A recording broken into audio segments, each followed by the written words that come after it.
Penguin Random House Audio presents The Tunnels, Escapes Under the Berlin Wall, and the Historic Films the JFK White House Tried to Kill, by Greg Mitchell. Read for you by John Lee. For Peter Fechter. He only earns his freedom who daily conquers anew. Goethe. Faust. A note to readers. The Tunnels adhere strictly to the historical record and reflections by participants and witnesses. It incorporates no invented dialogue.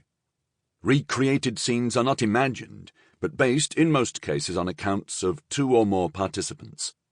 Unless otherwise attributed, anything between quotation marks is either actual dialogue, as recalled by a witness, often in an interview with the author, or from a memoir or other book, letter, oral history, court record, interrogation, White House transcript, or other document cited in the notes.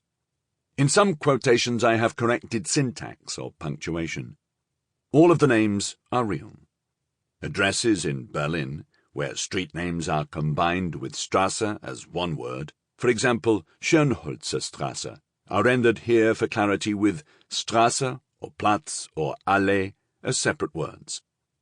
To an extent that surprised even the author, nearly all of the central events and episodes in this narrative, and surely the most exciting sections, are based on lengthy original interviews with nearly all of the key tunnelers, and several of the couriers and escapees. Hundreds of pages of never-before-seen documents from the Stasi archives and recently declassified State Department and CIA files. Chapter 1. The Cyclist. February to March, 1962. Harry Seidel loved action, speed, risk.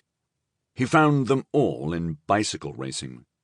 Harry might have been an Olympic champion, still could be probably, if he changed his attitude, for at 23 he remained in his leg-churning prime. But that wasn't Harry. Once he set his mind on something, he went full bore, and now he wasn't chasing the next turn, other racers, or a finish line. Just months ago he had competed before thousands of cheering fans in raucous arenas. His picture appeared in newspapers. Children might call out to the lean, dark-haired sports hero when they recognized him cycling on the streets of Berlin. Now he toiled nearly alone. No one cheered, even if he deserved it for victories far beyond any of his racing exploits. That would be too dangerous. Since the emergence of the new barrier dividing Berlin on August 13th, 1961, Harry's wife, Rothwald, had worried about him. Whenever he set off on one of his secret missions, she wondered if he would fail to come home, perhaps forever.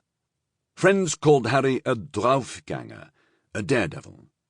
They urged him to quit his death-defying deeds, return to cycling, and open that newspaper kiosk he coveted, but they might as well have been shouting into a wintry wind off the River Spree.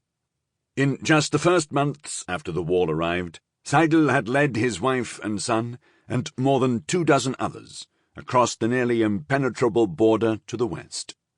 And in Harry's mind there were still countless others, that is, nearly anyone in the east, to rescue.